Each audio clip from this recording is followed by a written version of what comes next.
Welcome to our TV News Report. I'm Dee Tranter, and this is news of Moab and our Canyonlands area.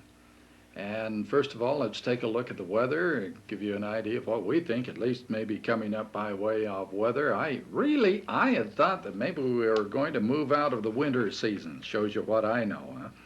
Might just mention that Dale Pearson Spanish Valley Water Conservancy District reported this week that before this last snowstorm, that the snow depth on the La Salle Mountain was about 83% of normal, and the water content at 78% of normal. But now with this additional snow, it should push us up to near normal, certainly hope so, and we should have adequate water for the coming irrigation season. Dale also reported that the district has received their grant money for installation of meters on the irrigation system, and that project will start this spring and should be completed by midsummer, with all 106 customers being metered. I'll be back in a moment with a look at news of interest to Moab and the Canyonlands.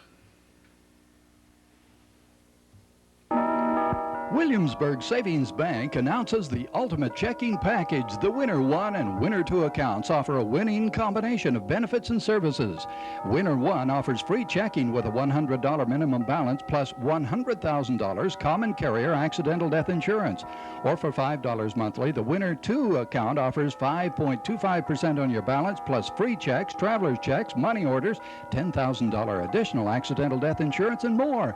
Both packages offer many more services and benefits. Come on in and find out about the ultimate checking package at Williamsburg Savings Bank, 164 East Center, member FSLIC.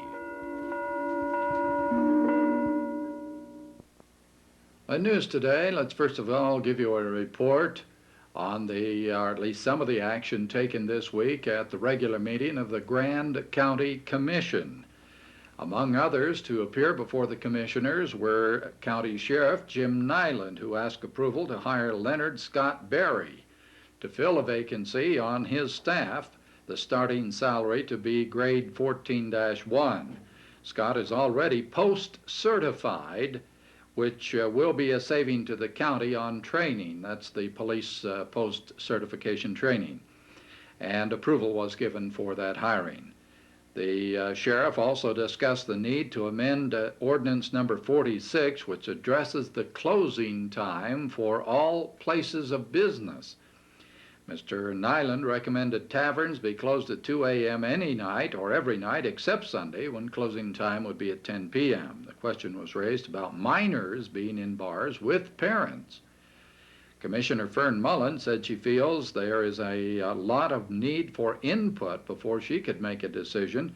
Commissioner Knutson pointed out that if we are to encourage tourism, we must cater to the tourists. March the 13th at 1:30 p.m. was set for a date and time for a public hearing on that proposed amendment. Mr. Pete Byrd met with the County Commission to advise them there should be 5 persons, he said, on the mosquito board, since it was not really known whose terms had expired.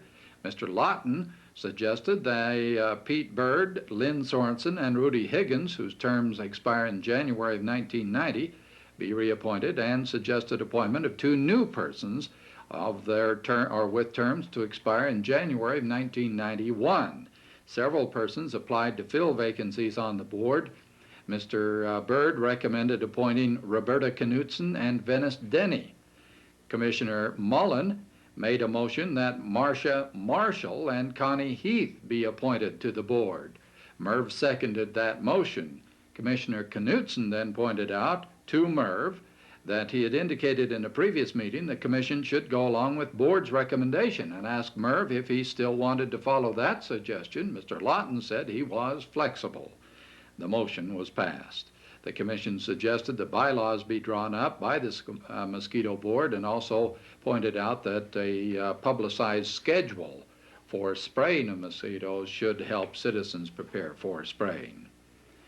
Commissioner Mullen made a motion to recognize John Groove, Castle Valley Town Councilman, and Rex Holman, Moab City Representative, to be representatives on the Grand County Special Service Recreation District. That motion was approved by all of the county commissioners. A recommendation from the Planning Commission to reappoint George White and Max Irish, whose terms expired at the end of 1988, was discussed. Other persons who applied were also discussed, and Commissioner Fern Mullen nominated Tom Reese and Mary Cunningham to serve. Merv seconded that motion. Merv and Fern voted in the affirmative, and Commissioner Knutson voted no. The new Planning Commission is to appoint a representative to the Board of Adjustments. And Betty Stanton presented an update of the Film Commission activities. Several projects are coming together, she said, with much effort being put forth. Betty Stanton has been working with Dixie Barksdale and advised that Dixie will be on hand in the Central Services Office every Thursday morning from 9 a.m. to noon to meet with persons interested in getting started in business. It was the recommendation from the Film Commission to reappoint Jim Mattingly and Anthony Landsman to that commission. Fern and Merv voted for that agreement, and David abstained from voting. And Shane Narens and Mike Bastian asked for support from the County Commission in helping them work out a solution to getting water piped for their proposed truck stop in the Crescent Junction area. There is an existing water line from the Thompson Special Service Water District that belongs to the federal government and is maintained by Utah Department of Transportation. The line could be turned over to the county or a special service district to be maintained, but cannot be turned over to an individual. Mr. Narens indicated that the Flying J Company, a national franchise, was interested in placing a truck stop complex at Crescent Junction Interchange, but the water problem would need to be solved first. Commissioner Knutson said he supported the project and would be in favor of a special service district or the county taking over the present water line. Mr. Lawton said he felt the county needs to be careful not to become involved in private enterprise that provides an advantage to one to the detriment of another. Mr. Narens pointed out that business attracts business and that the advantages of a railroad being close enough for rail transport of truck trailers is another added attraction. The attorney suggested she do some research, county attorney that is, on the feasibility of the county maintaining the present water lines and special service district for supplying water to that area.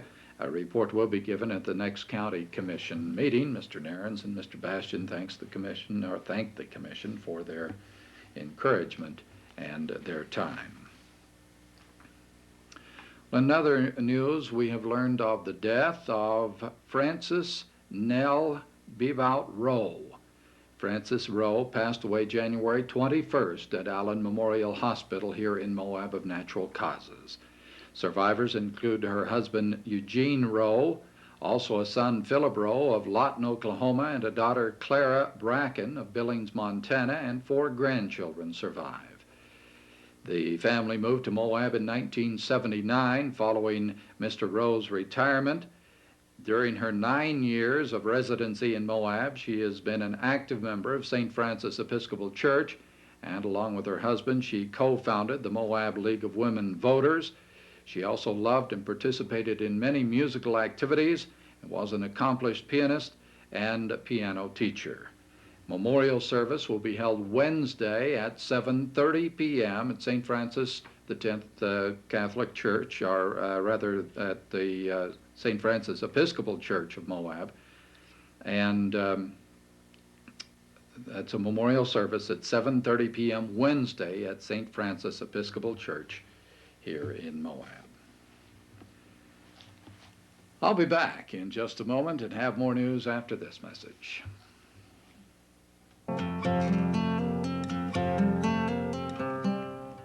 Dr. Lee Plaskett offers a complete chiropractic clinic for the entire family. Chiropractic has helped many people live a more abundant life by eliminating the pain and discomfort of spine-related problems. Headaches, neck pain, as well as lower back problems may only be symptoms. We are professional, dependable, affordable, and caring. See Dr. Plaskett today and feel better tomorrow.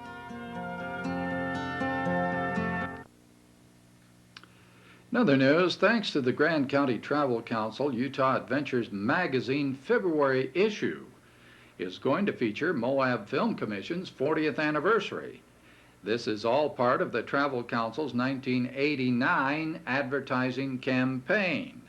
Film Commission staff has been working on several articles, and the cover story for the issue of that magazine, the magazine has a distribution of 30,000 and is packed with information on entertainment and recreation activities in Utah.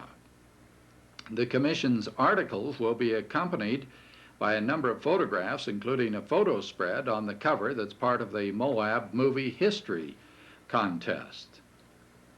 In the week's activity or film activity, the Moab Film Commission received notice that part of a TV special on Frederick Remington is tentatively scheduled for filming in Moab and Monument Valley sometime this spring, probably in May. Remington, of course, was a famous documentary artist and writer known for his illustrations of the early West. Polaris Entertainment will be producing the special. They will be using livestock, cowboys, and Indians on the project.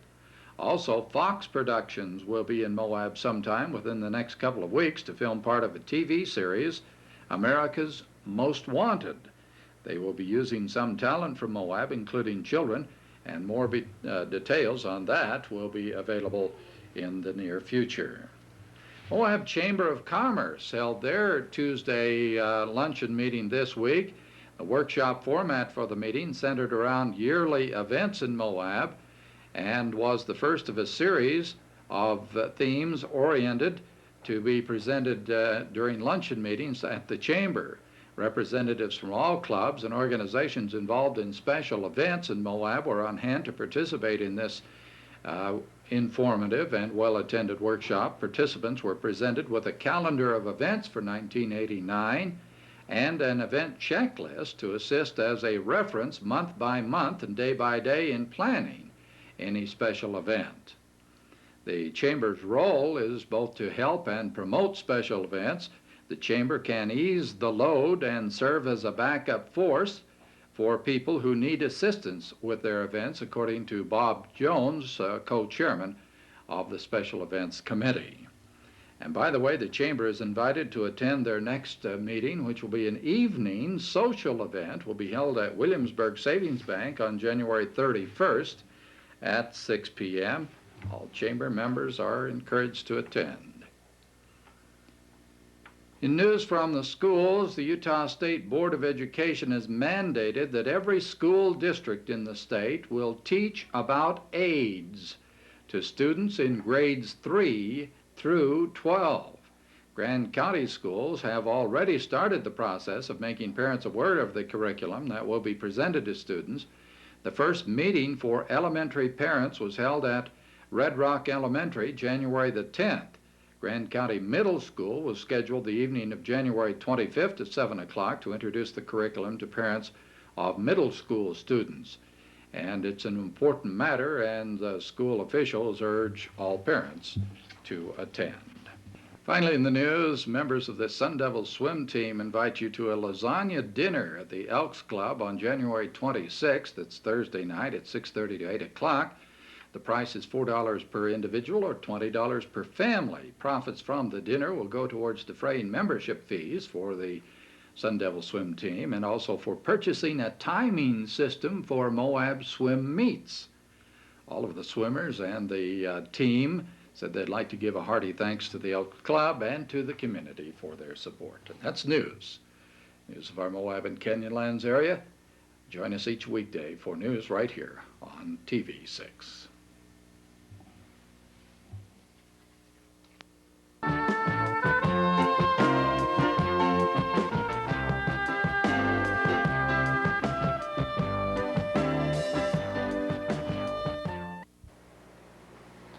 Hi, I'm John Fogg, your local independent insurance agent. We've been serving the Moab area since 1955. Central Utah Insurance Agency has a company that fits just about any need. Just look at what we can do for you. We can insure all kinds of vehicles, from old to new, sporty to luxury. We can insure almost every kind of home.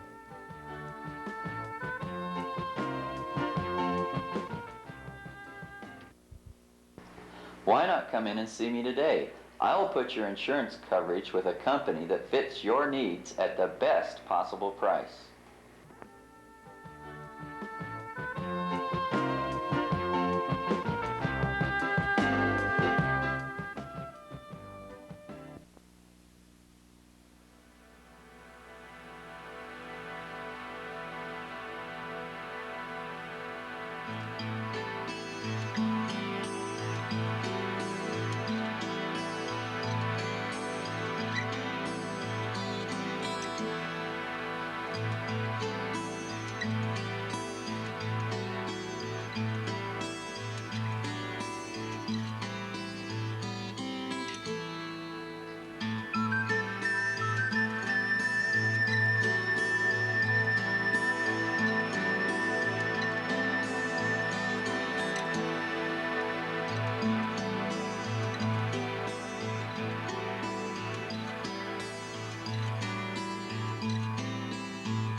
I'll take.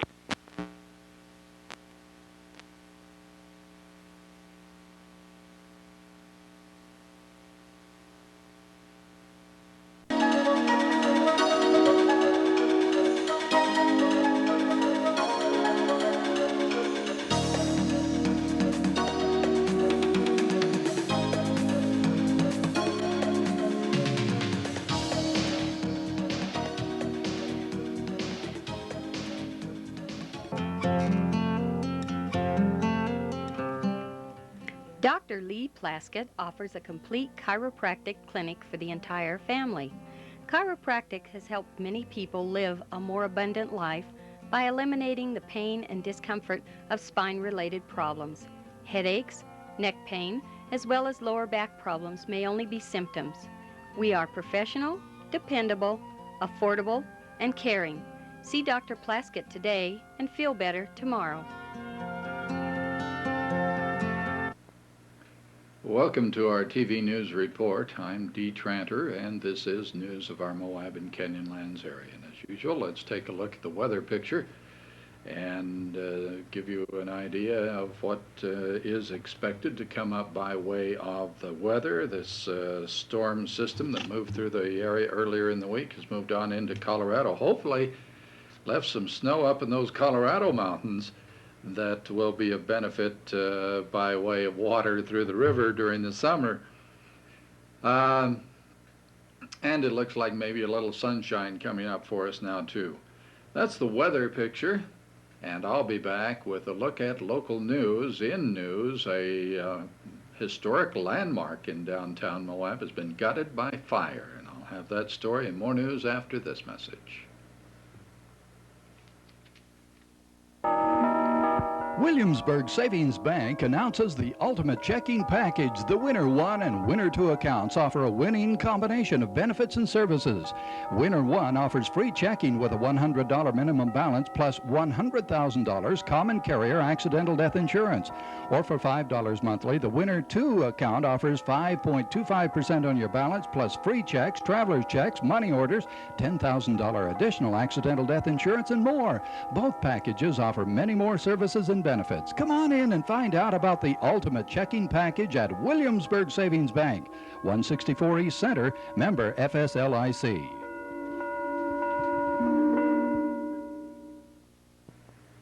On Wednesday morning, Moab Fire Department was called out at just after 7 a.m. The fire was reported at about 7:09 a.m. A historical building at First North and Main Street was in flame. The Poplar Place, owned by Joe Kingsley of Moab, was heavily damaged. The walls of the building were left standing, but the interior of the building was gutted by the fire, and much of the interior of that building was destroyed.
Fire was brought quickly under control by the Moab Volunteer Fire Department. The extent of damage is still unknown at this time, but it was extensive, and the cause of the fire was still under investigation, and there may be more information on that later. Well, membership in the Grand Circle Association was one of the topics of the board meeting of the Grand County Travel Council. The association promotes tourism along a 1,400-mile route through Utah, Colorado, and Arizona. Known as the Grand Circle, the area includes national parks, national monuments, state parks, historic sites, and tribal parks. Drawing its membership from private business and government agencies, the Grand Circle Association promotes the area through brochures, familiarization tours, and publications. They're also active in lobbying for legislation in support of the tourism in that area. The Utah Travel Council has recognized the strength of promoting Utah's national parks and monuments in conjunction with some of the better-known tourist destinations such as Grand Canyon and Mesa Verde. This attitude was reflected in the state's decision to offer Explore the Grand Circle as one of the response brochures in their 1989 spring promotion campaign. To gain an active role in the Grand Circle Association and take advantage of the benefits to be gained in promoting Grand County, the board unanimously voted to join the association. Renee Parrish Wallace was appointed to represent Grand County at the next Grand Circle Association meeting. In other business of the Travel Council, the board approved attendance at the Dr. Eddie Dry seminar in February, sponsored by Four Corners Tourism Council. Dr. Dry is director of the University of New Mexico's Travel and Tourism Management Program. The annual seminar will focus on management, marketing, and statistics. Approval was also given for an advertisement to be placed in the January 19th Sunday travel section of the Seattle Times in conjunction with a feature article on southern Utah and the Four Corners area. On the political front, support letters were recommended for current state legislation in favor of highway logo signing and for continued FAA subsidy for air service into the Moab area. The next meeting of the Grand County Travel Council will be Thursday, February 2nd at 7 p.m. at the Moab Visitor Center, and the public is invited. Well, a town meeting coming up, and recreation opportunities on the LaSalle Mountain this winter are being improved, and I'll be back with those stories and have more news after this.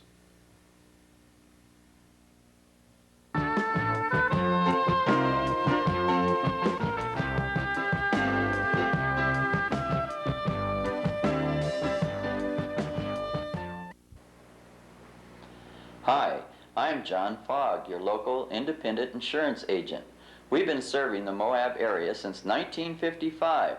Central Utah Insurance Agency has a company that fits just about any need. Just look at what we can do for you. We can insure all kinds of vehicles from old to new, sporty to luxury. We can insure almost every kind of home.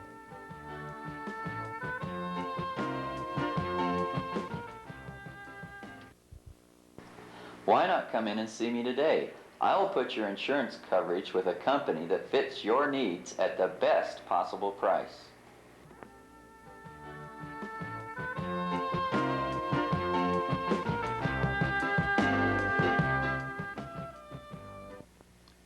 Thursday evening at 7 o'clock in Star Hall, there will be a town meeting to hear ideas from the citizens of Grand County on the direction we need to take to improve our economy and lifestyle.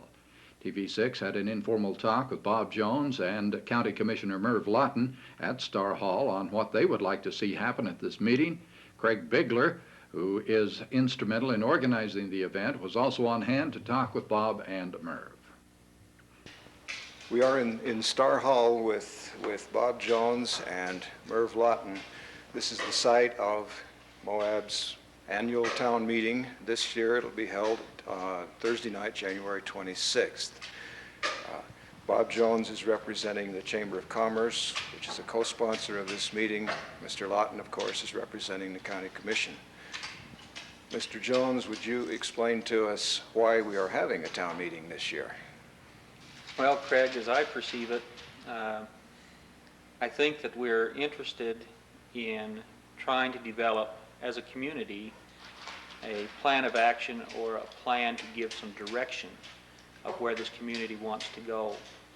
We've seen in the last 6 or 7 months what we do when we don't have a plan of direction, but we have a reactionary situation.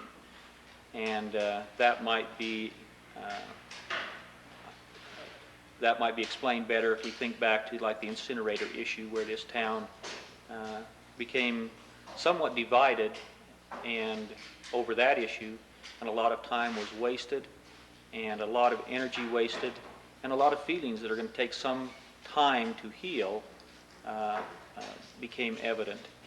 And I think smarter people, and I hope that we in Moab are smarter, will try to develop a positive approach by saying, what direction should we be heading? I personally hope that a lot of people will participate in this, either in the meeting itself and or in the following neighborhood meetings, because it's important that this plan does represent a great deal of this community's viewpoint.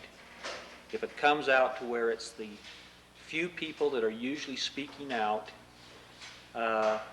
then when a statement is somewhat finished, there's going to be too many people that are going to say, that's not my statement, that doesn't represent me, and are going to be unhappy with it, and I think we've wasted our time.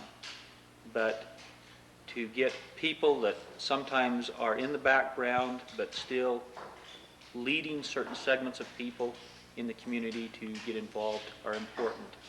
You know, people come to mind such as Ralph Miller's,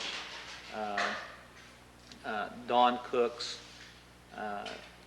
you know, some of these people that we don't hear a lot of up front in the community, but quite honestly, they're very much community leaders, and I hope that they take an active role in this process. Commissioner Lawton, do you think it really is possible to avoid the kind of conflict we had in the community over the incinerator? Is it really possible to draw enough people into this process to make it truly a community effort?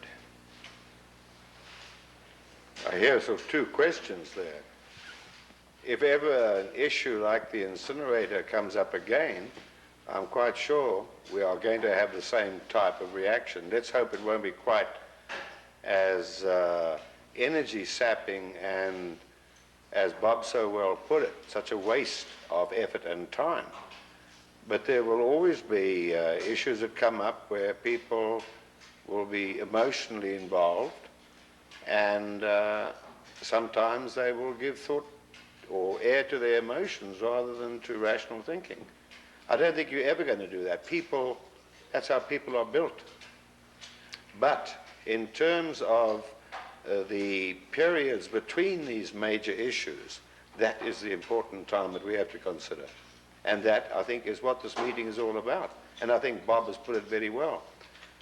We, the County Commission, need this input from the people, because essentially it is, we are representing the people.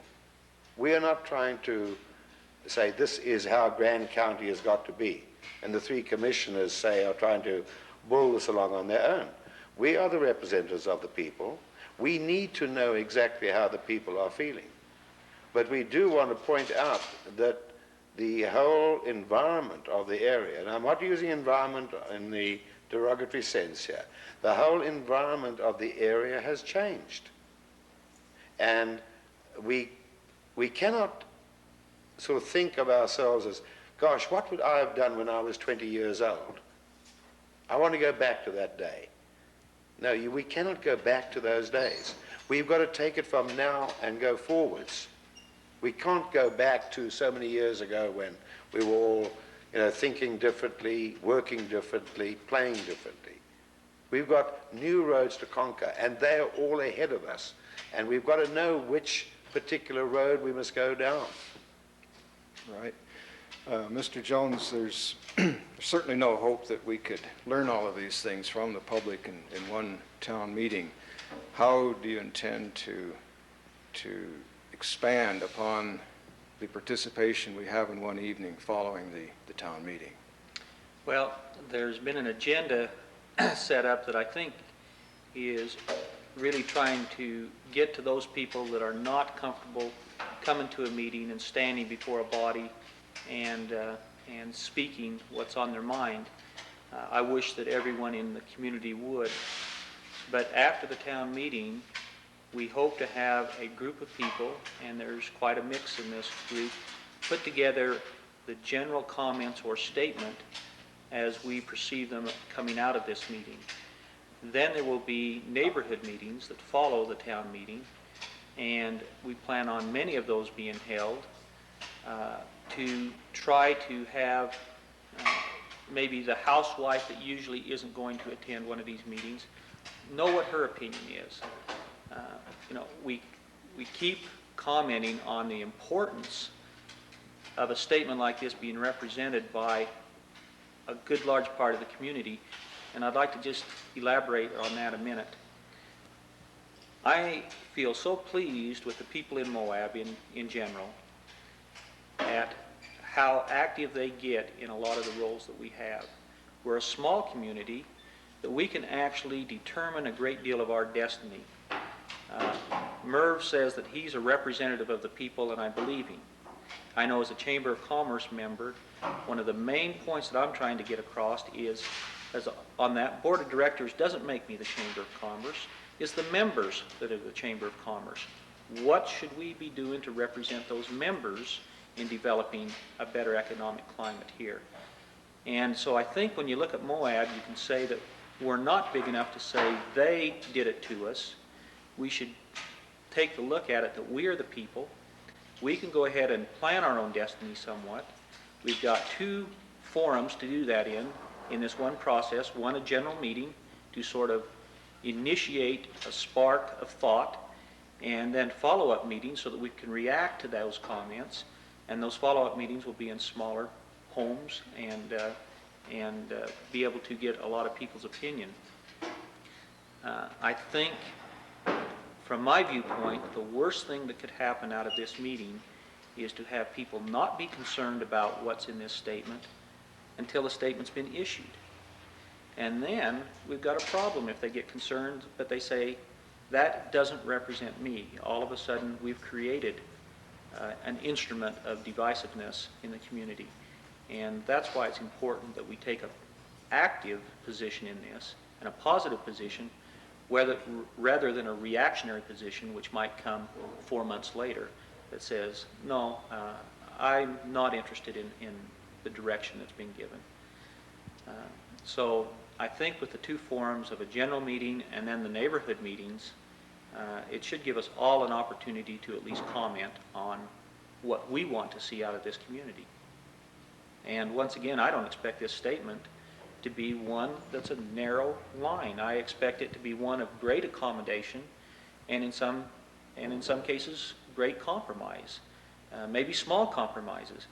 But I do think that it is going to be one that we should be able to look at and help us make each individual decision that we have to make from this point on, have this somewhat influence us a little bit, because now we will know what a major part of this population, hopefully most of it, would like to see out of this town and out of the town leaders.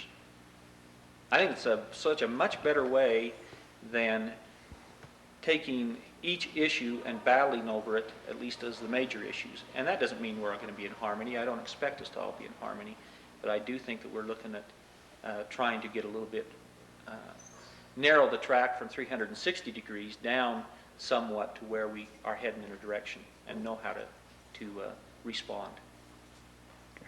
Commissioner, it's the burden you face is sort of making all of our desires and wishes fit into some realistic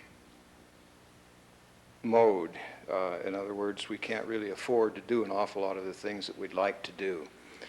Do you think that burden that you face matches somehow, or it can be reconciled with the Chamber of Commerce's desire to put an awful lot into economic development with the people's desire to keep our community small, open, cordial?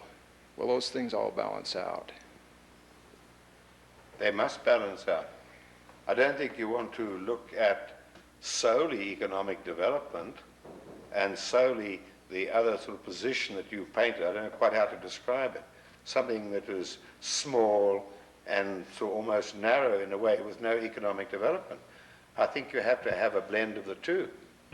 And I'm hoping that this meeting that we're having on the 26th will develop into something that will show us the right balance. We encourage anyone to come out to that meeting and let your opinion be heard, 7 o'clock Thursday at Star Hall. And the Utah Division of Parks and Recreation has announced they'll be grooming the Geyser Pass Trail from the end of the plowed section of the road near Gold Basin to Old LaSalle area.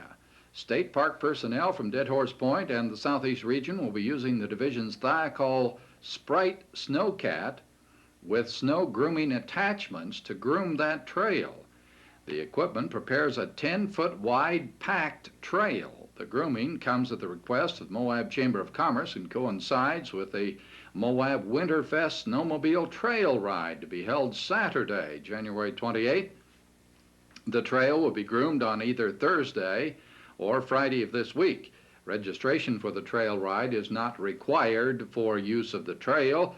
The Division of Parks and Recreation has a statewide snowmobile program that's funded through snowmobile and off-highway registration fees and from a portion of the state gas tax. The division provides groomed trails and ranger patrols in various locations around the state. The Moab area has not had much grooming activity in the past because of the small number of snowmobiles in this area. If the Winterfest attracts a sufficient number of snowmobilers, or the public use is great enough, the division said they may provide some future trail grooming for the Moab area. The Division of Parks and Recreation said they'd like to recommend to the public that registration of snowmobiles and off-highway vehicles is required by law. They want to remind you of that. And that rangers will be making patrols to check for compliance with the law. That's news of Moab. News of our Moab and Canyonlands country on the TV6 News Report.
Welcome to our TV News Report. This is the Channel 6 TV News and news of interest to our Moab and Canyonlands area, and I'm Dee Tranter reporting.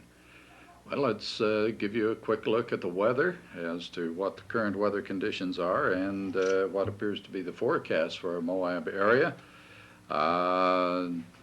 Still cold nights and looks like clear days at least for the time being. I was out at the Colorado River recently, and I think there are a few places a guy could walk all the way across it. I certainly wouldn't recommend that, but the ice is really thick in a few places. And nearly every place I go, almost everyone has the same story. Let's get out of this weather and get back to our traditional nice weather for Moab. I think we're all tired of winter. That's the weather picture, though, and I'll be back with local news in just a moment. Williamsburg Savings Bank announces the ultimate checking package. The Winner 1 and Winner 2 accounts offer a winning combination of benefits and services. Winner 1 offers free checking with a $100 minimum balance plus $100,000 common carrier accidental death insurance. Or for $5 monthly, the Winner 2 account offers 5.25% on your balance plus free checks, traveler's checks, money orders, $10,000 additional accidental death insurance, and more. Both packages offer many more services and benefits. Come on in and find out about the ultimate checking package at Williamsburg Savings Bank, 164 East Center, member FSLIC. Today, Moab Mayor Tom Stock says there's an opportunity for some Moab students to attend school or on an exchange program in Russia. The mayor was notified that through the mayor's office and that of the superintendent of schools, Moab is one of 3 cities in the state of Utah being offered the unprecedented opportunity to participate in a significant breakthrough in improving relations between Russia and America. During recent summit meetings, President Reagan and General Secretary Gorbachev asked for more student exchanges as an internationally visible symbol of their desire for better relations between the 2 countries. And as a result of the request, a joint U.S.-USSR committee has accepted a mandate to develop a flagship program to bring together the largest and broadest possible cross-section of U.S. high school students, to have them travel to cities throughout the Soviet Union, and to make it possible for them to participate in a great variety of social, cultural, and educational activities and experiences. Well, Moab is one of the cities in Utah that has that opportunity, although it apparently will be a little expensive. Mayor Stock said he's working with the high school principal, Tom Martin, to arrange for about 10 students who may be interested to participate in the trip. It would take 3 weeks. The cost would be about $4,000 per student. Well, an update today on that fire at the Poplar Place that virtually gutted the inside of that landmark building. The state fire marshal people were in Moab on Thursday to meet with local fire chief Troy Black and police chief Alan West, a routine examination as to the cause of the fire, and the 3 agencies are conducting an investigation into the cause of that fire. It has not yet been determined. 7th Circuit Court Law and Arraignment Day on Wednesday of this week before Judge Bruce K. Holliday. There were these cases. Riley Hyatt, charged with unlawful possession of a controlled substance with intent to distribute, a 3rd-degree felony. There were 2 counts, did not appear. He had earlier been released on his own recognizance. A warrant for his arrest was reactivated with the bail set at $4,000. Jimmy Lee Jr., charged with disorderly conduct, public intoxication, and interfering with a police officer, appeared and pled not guilty to all 3 charges, and a trial was set for February the 10th. A trial was also set for Ginger S. Zubek, charged with DUI, possession of a controlled substance, and possession of paraphernalia. She pled not guilty to all 3 charges, and a trial was set also for February 10th at 2 p.m. A number of other cases were moved ahead to new court dates, and there were several cases in the traffic division and small claims cases on Wednesday.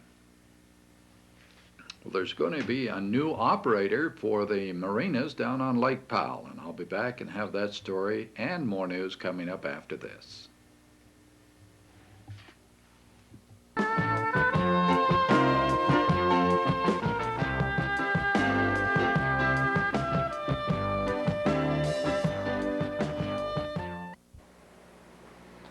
Hi, I'm John Fogg, your local independent insurance agent. We've been serving the Moab area since 1955. Central Utah Insurance Agency has a company that fits just about any need. Just look at what we can do for you. We can insure all kinds of vehicles from old to new, sporty to luxury. We can insure almost every kind of home.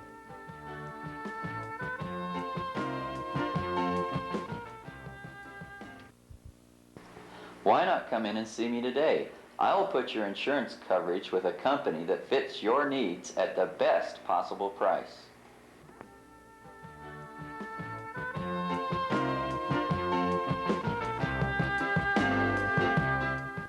According to a report this week in the San Juan Record, the ARA Services has acquired the rights to operate recreation facilities on Lake Powell, facilities that have in the past been operated by the Del Webb Recreation Corporation.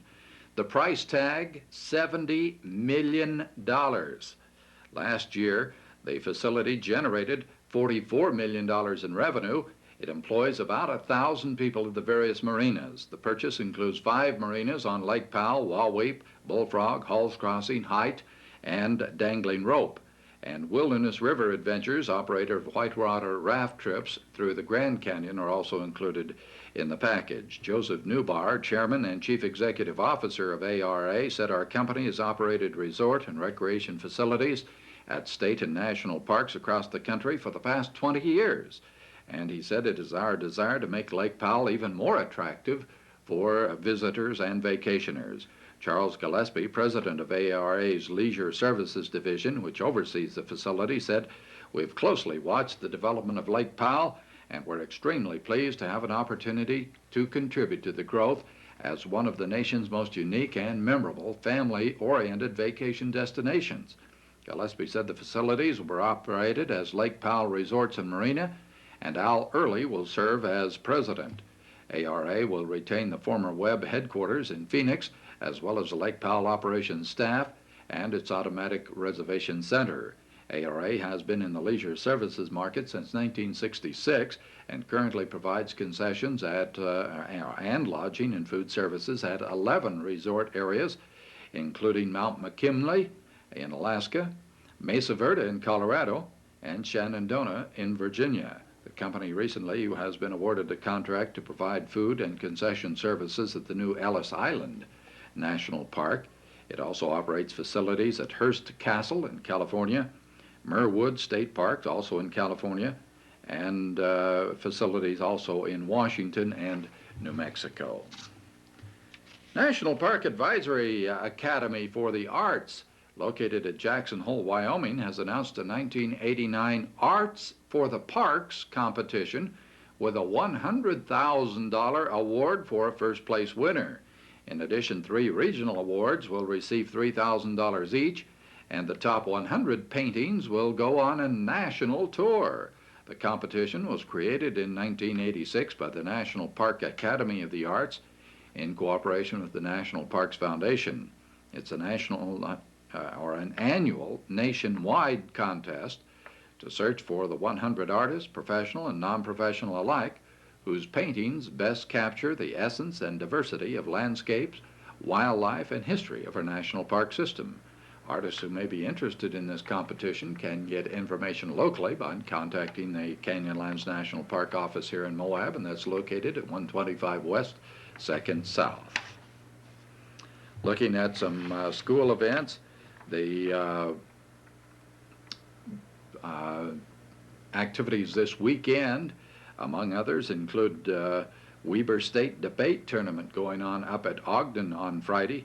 Boys basketball game will be the winter homecoming game here at Moab with Palisade, Colorado, with games Friday at 4 o'clock, 5:45, and 7:30. Girls basketball, Moab will be at Palisade on Friday, games at 5:45 and 7:30 there. Wrestling, we'll have our team at the regional wrestling tournament up at Morgan High School, both on Friday and Saturday. And then the boys have another basketball game on Saturday over at Olathe, Colorado. And drill team competition will be the Northern Utah Drill Competition also on Saturday. That's news of our Moab and Canyonlands area. Hope you enjoy a pleasant day.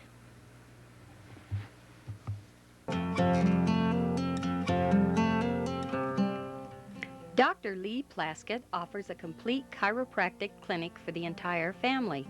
Chiropractic has helped many people live a more abundant life by eliminating the pain and discomfort of spine-related problems. Headaches, neck pain, as well as lower back problems may only be symptoms. We are professional, dependable, affordable, and caring. See Dr. Plaskett today and feel better tomorrow.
Oh, really? That's a shame. Too grainy in there, you know, like it's on the fly, it turns out grainy. Wish I knew that. That was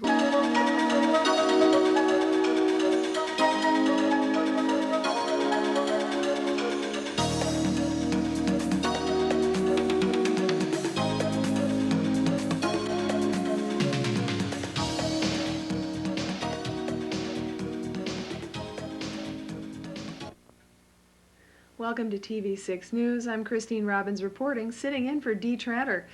And let's take a look at the current weather conditions. Now let's take a look at the forecast for our area. Wanted to let you know that meteorologists concluded that recent temperatures here in Moab were cooler than in Billings, Montana. The top story today includes the upshot of Thursday's town meeting, and we're going to have that for you and a whole lot more after this word. Williamsburg Savings Bank announces the ultimate checking package. The Winner 1 and Winner 2 accounts offer a winning combination of benefits and services. Winner 1 offers free checking with a $100 minimum balance plus $100,000 common carrier accidental death insurance. Or for $5 monthly, the Winner 2 account offers 5.25% on your balance plus free checks, traveler's checks, money orders, $10,000 additional accidental death insurance, and more. Both packages offer many more services and benefits. Come on in and find out about the ultimate checking package at Williamsburg Savings Bank, 164 East Center, member FSLIC. The latest in a series of ongoing town meetings took place in Star Hall Thursday night, was perhaps the least controversial town meeting held in quite some time. Hosted by several civic groups and individuals such as Craig Bigler, and moderated by Bill Howell of the Southeastern Utah Association of Governments, the nearly capacity crowd answered a few questions and revealed much about the community's common interests in the process. Many in attendance at Thursday's meeting echoed a central concern that Moab should not have unlimited growth. A common love for the land ties the majority of a vastly diverse population in Moab together, and how to benefit from that land while protecting it proved to be one of the most mentioned goals that the community has to face at this time and in the future.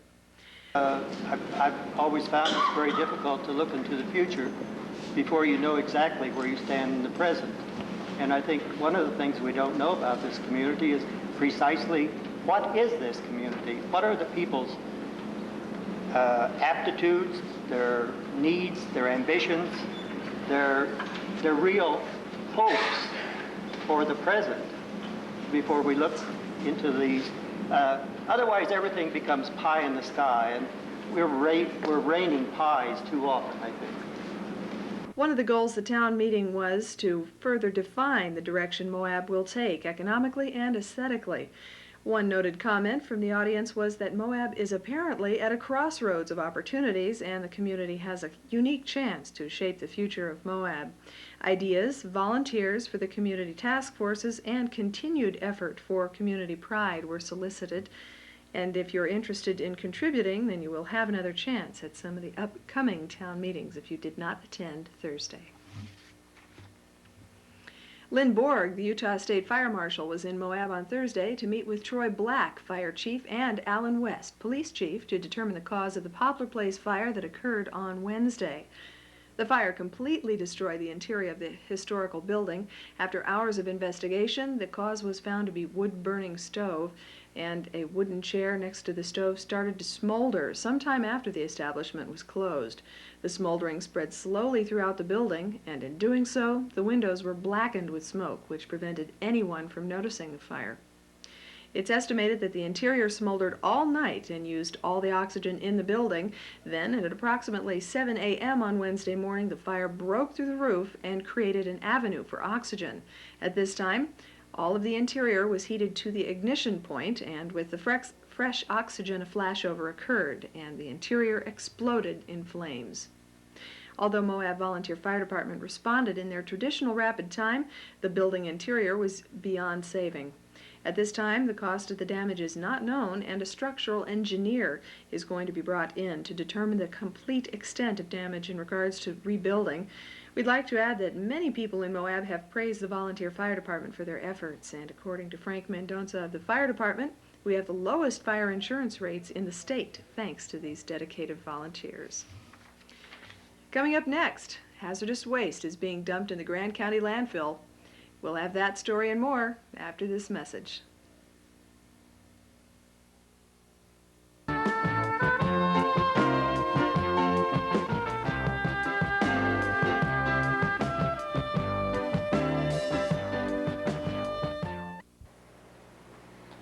Hi, I'm John Fogg, your local independent insurance agent. We've been serving the Moab area since 1955. Central Utah Insurance Agency has a company that fits just about any need. Just look at what we can do for you. We can insure all kinds of vehicles from old to new, sporty to luxury. We can insure almost every kind of home.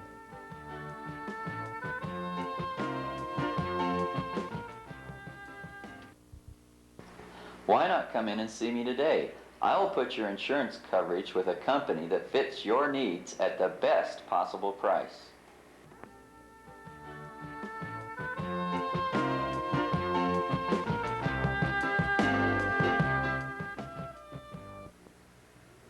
TV6 has learned on Friday that Rockmount Industrial Corporation of Salt Lake City has applied for and received permission to dump 60 tons of asbestos in the Moab landfill. According to the county clerk's office, Rockmount Industrial applied for the permit on January 17, 1989. Clerk personnel checked with County Commissioner Merv Lawton, who in turn checked with the State Health Officer Jim Adamson. Adamson told Lawton that if the company met the required EPA regulations, there would be no problem. At that time, Lawton approved the dumping. Rockmount dumped a semi-load approximately 12 tons on Tuesday, January 24th, and another load on Wednesday, the 25th. The requirements were supposedly met, which is the asbestos must be double-bagged and wet at the time of dumping and then immediately covered.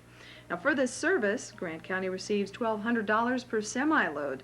Upon further investigation, we found out that this procedure has been going on for at least 3 years, and we talked with Commissioner David Knutson. He told us that he knew nothing of this. In talking with Commissioner Lawton, he stated he was just continuing a policy that had been put in place by the previous administration. Lawton also stated that he has no plans of stopping it at this time. In checking with Jim Adamson of the State Health Department, he stated that as long as the guidelines set by the EPA are met, the state is satisfied. Adamson said that asbestos is a non-migratory substance, and as long as it is immediately covered, there is no danger. If the asbestos is left on the surface and is carried into the air, it can be ingested by humans and cause a condition known as asbestiosis. Asbestos was banned in 1984 and is being removed from all public buildings as it is known as a carcinogenic substance. Representative Joseph Moody, the Republican from Delta, plans to introduce a bill in the legislature limiting hazardous waste disposal facilities that could be built in that state. The idea came from a fellow by the name of Alan Miller, Moody said.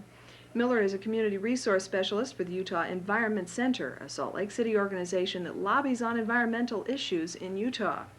The original draft proposal presented to Moody would give certain powers to the executive secretary of the Utah Bureau of Solid and Hazardous Wastes, which currently do not exist.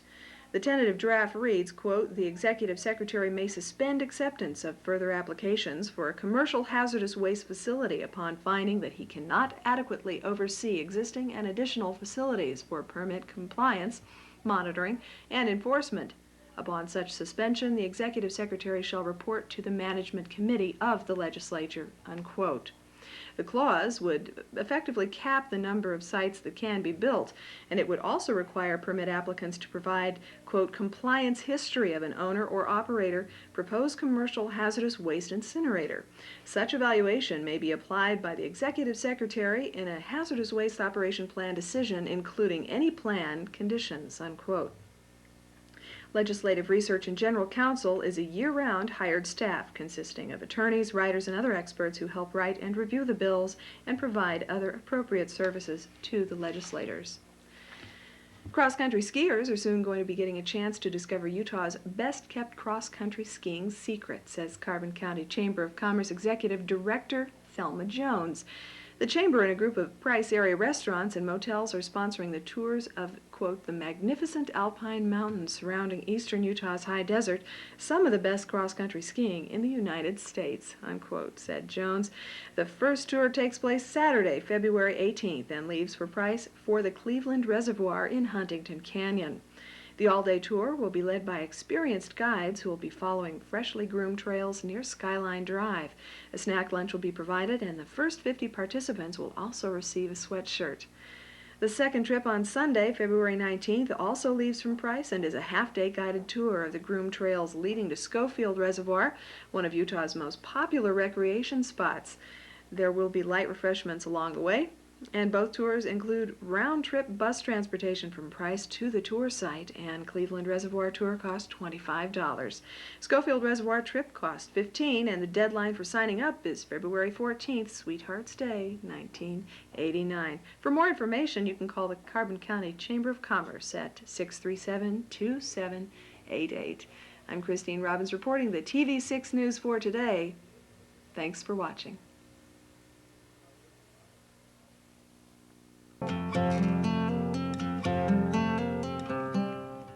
Dr. Lee Plaskett offers a complete chiropractic clinic for the entire family. Chiropractic has helped many people live a more abundant life by eliminating the pain and discomfort of spine-related problems. Headaches, neck pain, as well as lower back problems may only be symptoms. We are professional, dependable, affordable, and caring. See Dr. Plaskett today and feel better tomorrow.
Dr. Lee Plaskett offers a complete chiropractic clinic for the entire family. Chiropractic has helped many people live a more abundant life by eliminating the pain and discomfort of spine-related problems.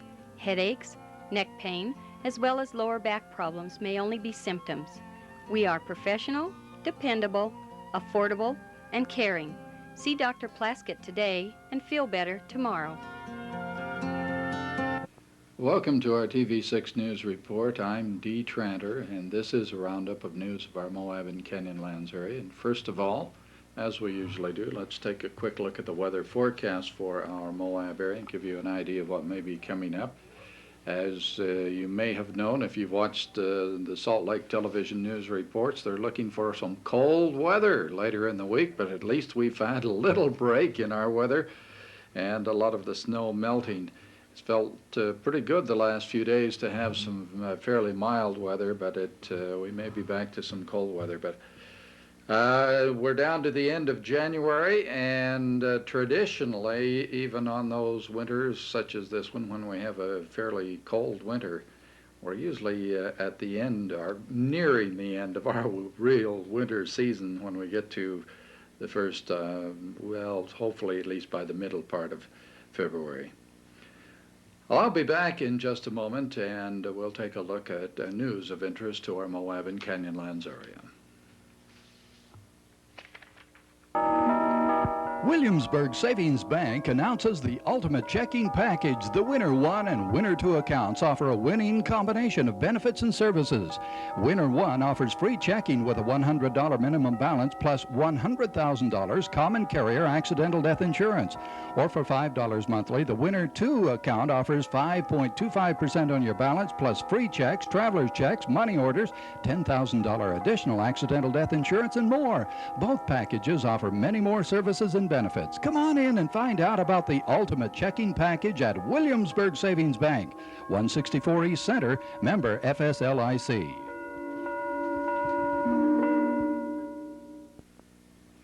Well, we felt a little bit of that jolt of an earthquake last Sunday night in our Moab area. A number of people reported feeling the shock of another earthquake.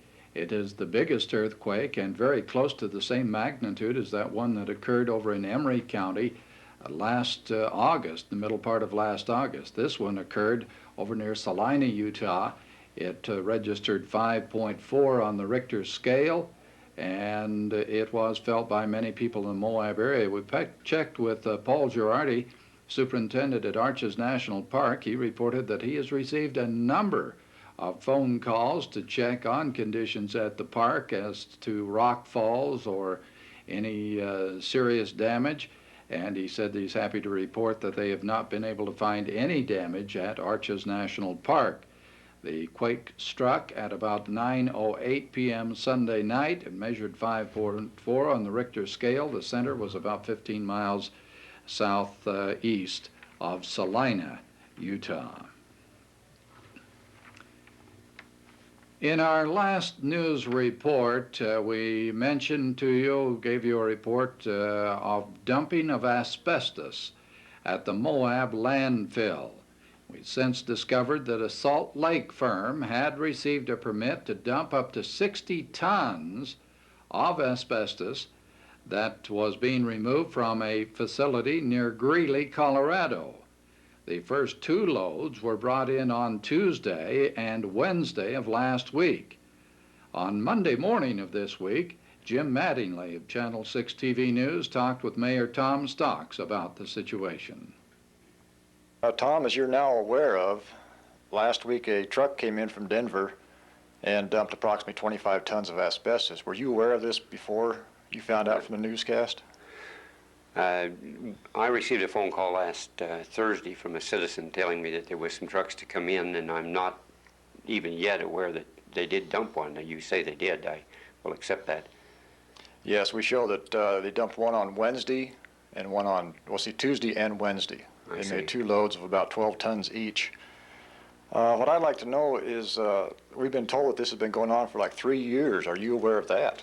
Well, I wasn't aware of that until about 5 or 10 minutes ago when I spoke with the county clerk, and she said that it's probably been going on even longer than that before she took office. Really? So there's been a little bit It's been a number of years. A little bit of communication breakdown between the city and the county, or? Not necessarily. It's just the county's been operating the dump, and we haven't been, to my knowledge, been appraised that it had been happening, so I don't know how else to answer that. Okay, what exactly is the situation between the dump? As I understand, the city owns the dump, but the county runs it, or what? Could you enlighten us on the situation of this? I'm not sure exactly. The Bureau of Land Management owned the property, and there's been a new federal, maybe it's to give up ownership of properties. There's been a thing that's happened those last couple of years. The property was unleased for a period of time. At the end of the lease, and the property went to the city. Why the city acquired the license or the property, I'm not sure. Whether it was this in lieu of tax money, or whether it was the fact that we just figured that the city don't belong to the city. I'm not going to take a stand on that one at this point. I don't know. Okay, well, what are you going to take a stand on the asbestos dumping from now on, or are you going to do anything about that? Well, I've got to do some checking. I don't know what initiated it or why it was brought here in the first place. I understand that they get $250 per ton of material dumped, and it is a Utah contractor. That at this point, these loads are coming out of Denver, Colorado. Yes. Some have came from Salt Lake City. Whenever they have taken buildings apart that have had an asbestos problem in them, then they brought them here. And I asked the question why there wasn't a dump closer that they could have dumped them in, and I was told that they had another dump site that this particular contractor was using down in Arizona, and that this was closer, and that's the reason it was being brought here. Why they weren't putting a dump in Salt Lake or Denver, I can't give you an answer to that at this moment. Okay, well, we'll just have to see what happens next and go from there. Thank you very much. I think we need to check and find out. They have told me that they have checked with the health department, and he gave them guidelines that they had to use in order to put it here. Still, I have the same question is, with a little more money, couldn't they have dumped it in Denver or the Salt Lake dump? Yes, as I understand, just to clarify, they are meeting the EPA regulations for dumping here. Nothing's illegal being done. Yeah. Everything's being done up to code, but it still raises the question as to why we weren't notified and as to what else might be going on up there that we don't know about. Well, I've said all along, even with the incinerator issue, there has to be a responsibility taken by elected officials to determine what products can and can't be put into a dump, and those that has to be incinerated and where they're incinerated at. So I think we do need to take a stand and to find out where we are with those things as well, and do what's the most reasonable approach to disposing of product. Okay, thank you very much, Tom. After talking with Mayor Stocks on Monday morning, we have been informed by a county official that the dumping of asbestos has been going on at the landfill here for approximately 25 years. And we expect to have further information on that later on. Well, a report from the Utah Department of Labor indicates that our unemployment figures here in Grand County have changed just a little from the previous month for December. Unemployment in Grand County was at 11.9%. That was a little drop from 12.5% in December of the previous year, but was up from November's figure, which was 10.3%.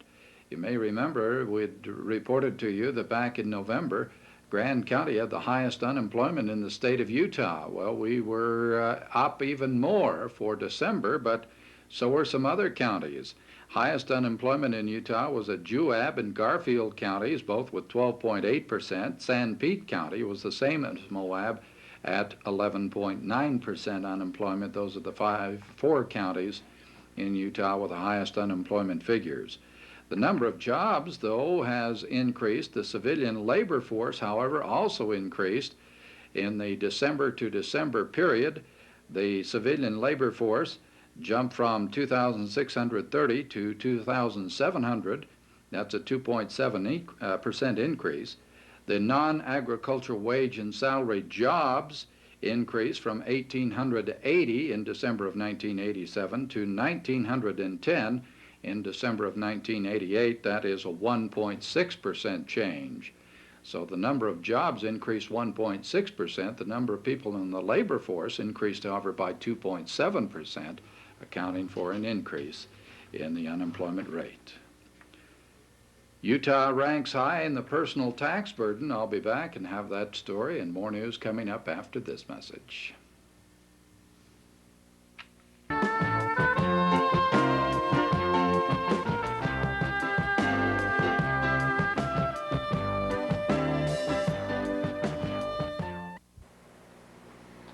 Hi, I'm John Fogg, your local independent insurance agent. We've been serving the Moab area since 1955. Central Utah Insurance Agency has a company that fits just about any need. Just look at what we can do for you.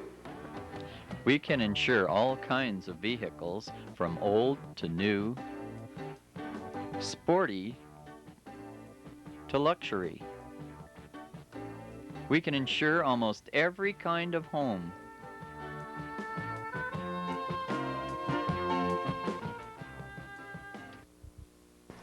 Why not come in and see me today?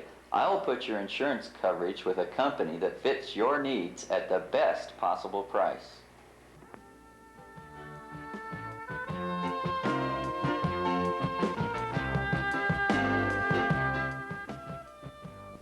Utah ranks high among states in the nation in the direct state and local taxes paid by a typical family at all income levels.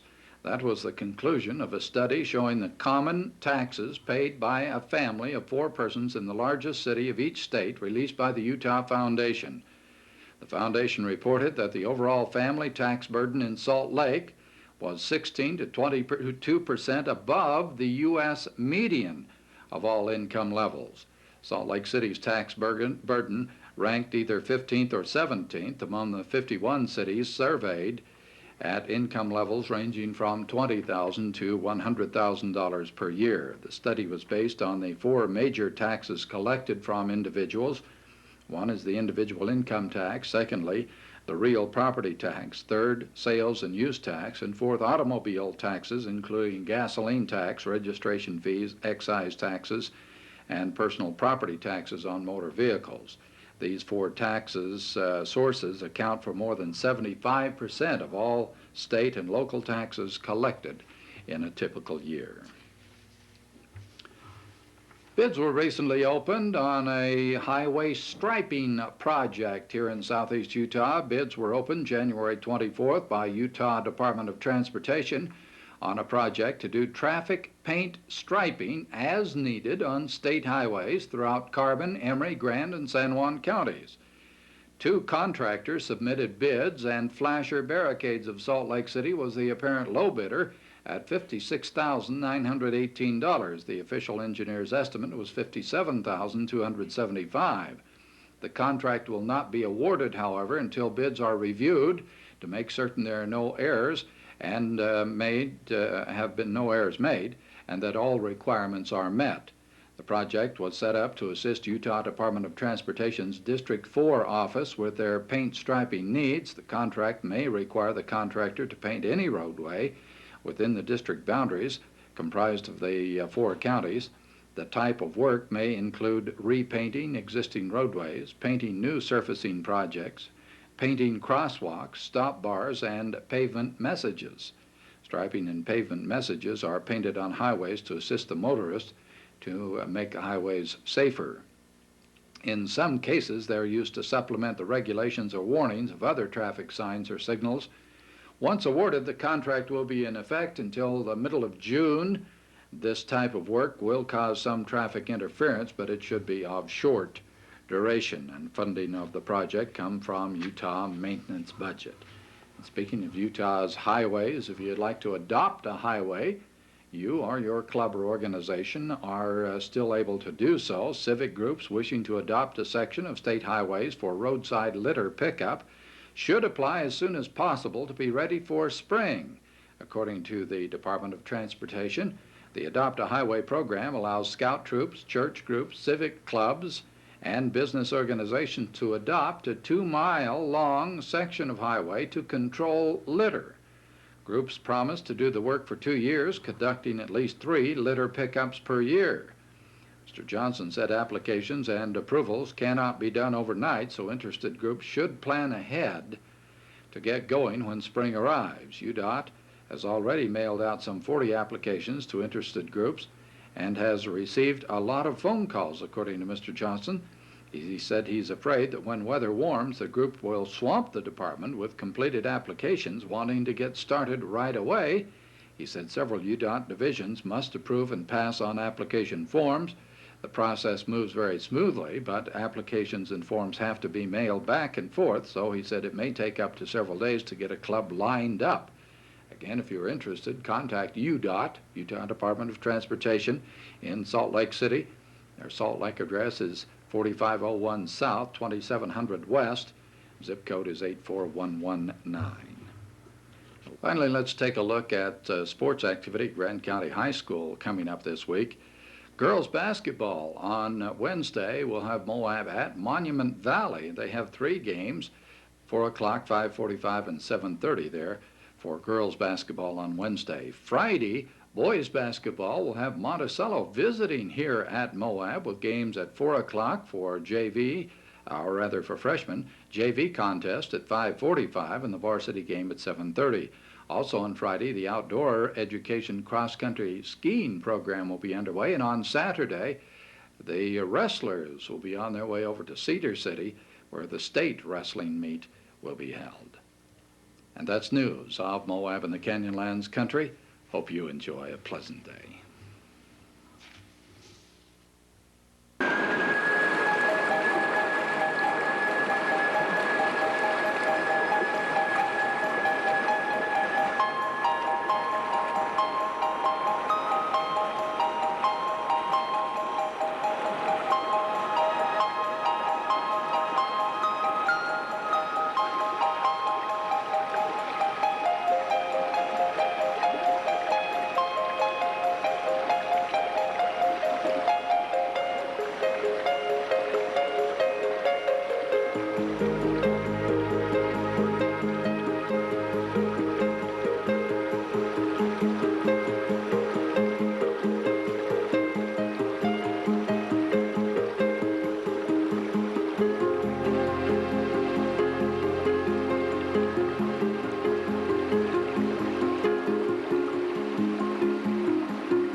Pete & Company in the Desert Plaza at 471 South Main is your Sebring Hair Design Center. We can help you look and feel your very best with the finest quality hair care and beauty products. We have Scruples for those who care about the health of their hair, and you'll love the fresh apple scent of Lamar Beauty Hair Care products. Pete & Company also has a variety of hair maintenance products in stock. And for a truly balanced and beautiful you, Pete & Company invites you to try the California Diet.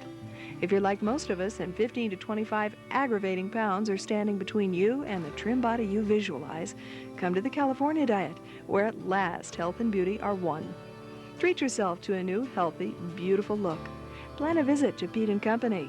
More than hair design, total image and health programs only at 471 South Main in the Desert Plaza.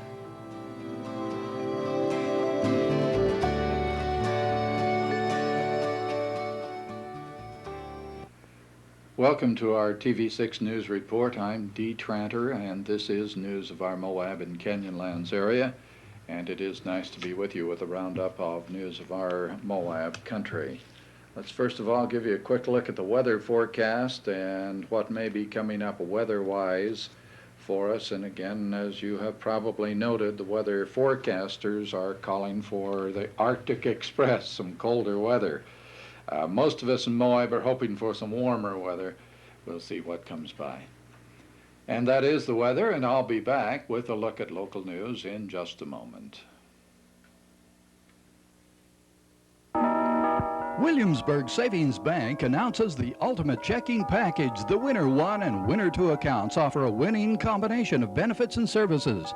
Winner 1 offers free checking with a $100 minimum balance plus $100,000 common carrier accidental death insurance.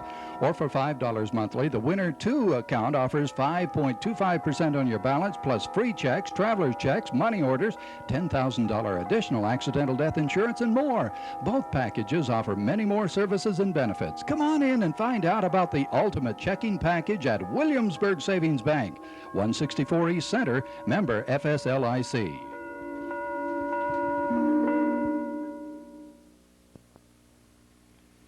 Earthquake officials are expecting an aftershock from that earthquake that rattled a few Moab homes last Sunday night. It was felt here in Moab. The earthquake center was over near Salina, Utah, but it was felt here.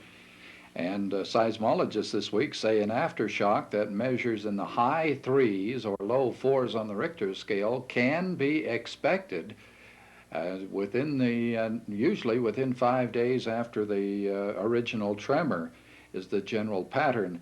Dr. Walter Arabaz, director of the University of Utah Seismograph Station, said such an aftershock, which might be felt throughout Utah, is normal, usually occurring within 5 days of the main trembler.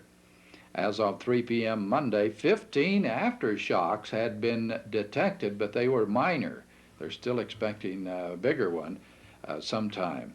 The Sunday quake measured 5.4. It was the largest since that quake, and in fact was just a little larger than that quake that occurred over in Emery County on August 14th last summer. And that one was felt also here in the Moab area. There were some rock slides from that last August the 14th quake, especially some that occurred out in the Dead Horse Point area. So far, there have been no reports of any major rock slides from this latest earthquake. There was one rock slide over in the Salina Canyon that actually blocked the highway there for a time. But again, there's a possibility that there could be an aftershock that it might also be felt here. In other news today, we've learned of the death of Leela Turner Day, who was 72 years old and died at Allen Memorial Hospital January 29th after a lengthy illness. Leela was born in Moab August the 19th, 1916, to Elvin and Leona Johnson Duncan. She married Ace Turner in 1930 here in Moab. They made their home in southeast Utah area most of their married life. Ace preceded her in death in 1971. She then married Wayne Day August 29, 1980 in Las Vegas, Nevada. Leela was a member of the Eastern Star for over 30 years. She was also a former member of the Mary Martha Mission Society of Community Baptist Church. She was an enthusiastic outdoors woman, enjoying fishing, hunting, and especially fond of gardening. She is survived by her husband Wayne Day of Moab and 3 daughters, Mrs. Bob Willeen Shumway, Mrs. Keith Judy Kimball of Aurora, Utah, and Mrs. Bill Jackie Shelton of Moab. She is also survived by 3 brothers, Mr. Verd Duncan of Moab, Mr. LeVar Duncan of Kent, Washington, and Mr. Lyman Duncan of Atwater, California. 3 sisters, Mrs. Ellis Eileen Cook of Moab, Mrs. Fern Lynn of Colburn, Colorado, and Mrs. Irma Lee of Grand Junction, Colorado. Also a stepfather, Mr. Fred Dalmas of Moab, 3 stepchildren, Jack Day of Las Vegas, Jerry Day of Moab, and Mrs. Frank Basso of Price. There are 17 grandchildren and 57 great-grandchildren. Graveside funeral services will be held Wednesday, February 1st at 2 p.m. at the Grand Valley Cemetery. Well, it's been a very active filming year, according to the annual report of the Moab Film Commission. Their annual report, just completed, shows Moab is holding its own and doing well. The total revenue figure from movies, television, and commercials was $1,301,287, a 66% increase over the previous year. And of that amount, $66,000 was a direct impact to Green River City, and $14,800 revenue went to San Juan County. Now, San Juan probably had more filming in Monument Valley than that, but that's the amount that was processed through the Moab Film Commission.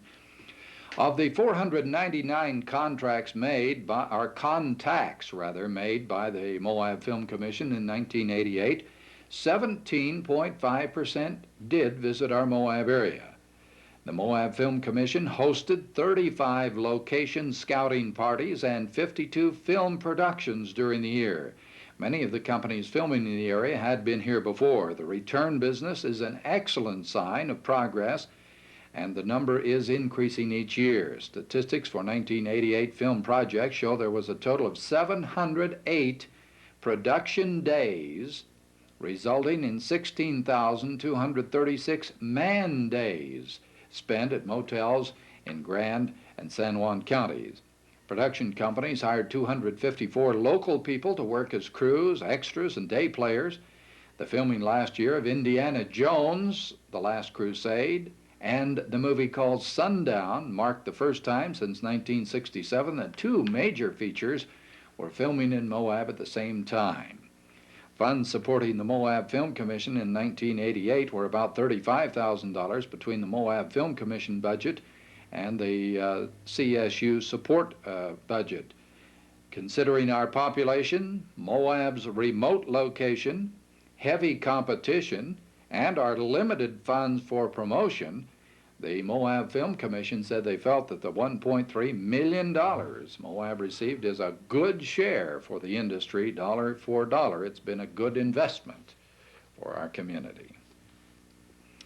Well, there were a couple of searches recently in the Moab area, and we have several matters of the law items to report on, and I'll be back with those stories coming up after this message.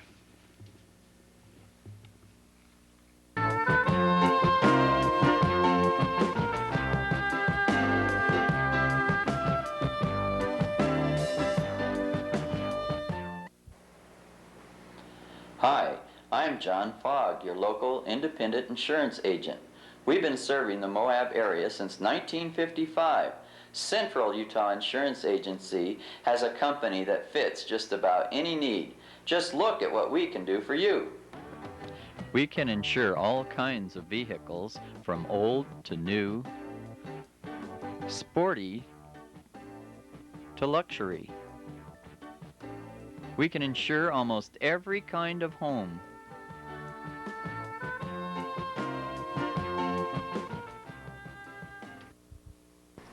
Why not come in and see me today? I'll put your insurance coverage with a company that fits your needs at the best possible price.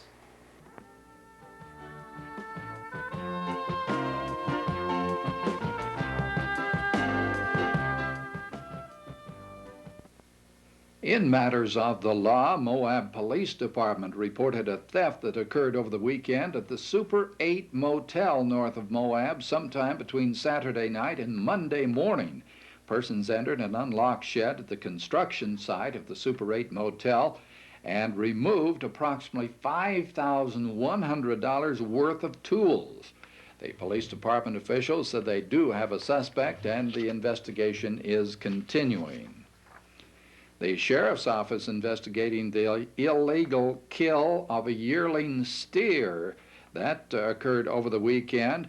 The steer belonged to a local rancher, and at about noon on Saturday, 2 juveniles were picked up and charged with the shooting incident. An investigation into the shooting of that cow is continuing.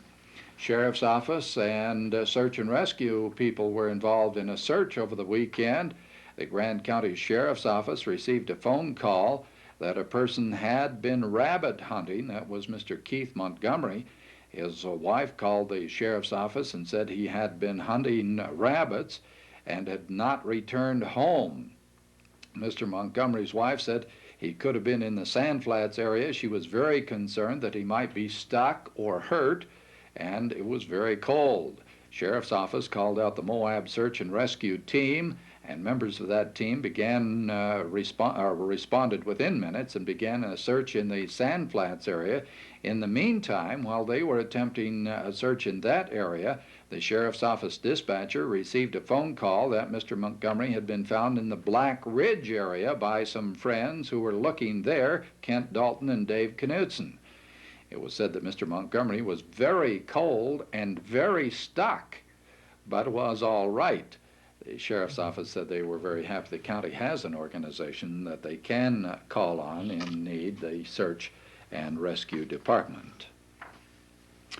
Also, Grand County Sheriff's Office investigated a fire that occurred last Friday up in the Castle Valley area, in the Castleton area of Castle Valley. At approximately 6 a.m. Friday morning, fire destroyed a 25-foot Corsair camp trailer located at the Jim Easterly residence in Castle Valley area of Castleton. Mr. Easterly advised Deputy Kurt Brewer of the Sheriff's Office that he was awakened by some popping noises. And when he looked out the window, he saw his camp trailer on fire. The probable cause was listed as a leaking propane fuel tank that may have been ignited by a pilot light. Also in matters of the law, in 12th Circuit Court on Monday, there was a case of Mr. James Simmons, or Simons, from, I think, Bluff, Utah.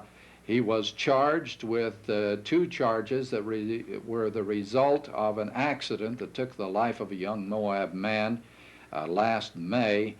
He was charged with open container and also charged with DUI. He was found not guilty on the open container charge, and the DUI charge was dismissed. The accident that occurred last May took the life of a young Moab man, Clint Holyoke, who was riding a motorbike and struck the Simmons vehicle as Mr. Simmons was attempting to make a turn off of Holyoke Lane. Let's briefly remind you again of some sports activities coming up at Grand County High School this week. On Wednesday, girls basketball, Moab at Monument Valley. There are 3 games scheduled there. Friday, boys basketball, Monticello at Moab, with games at 4, 5:45, and 7:30 p.m. Friday, outdoor education cross-country skiing program will be underway. And both Friday and Saturday, the wrestlers will be at the state wrestling meet over at Cedar City. And that's news of our Moab and Canyonlands area. Join us each day for local news right here on Channel 6. Bye-bye.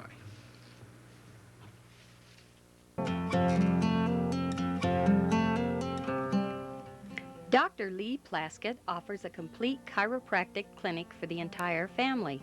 Chiropractic has helped many people live a more abundant life by eliminating the pain and discomfort of spine-related problems. Headaches, neck pain, as well as lower back problems may only be symptoms. We are professional, dependable, affordable, and caring. See Dr. Plaskett today and feel better tomorrow.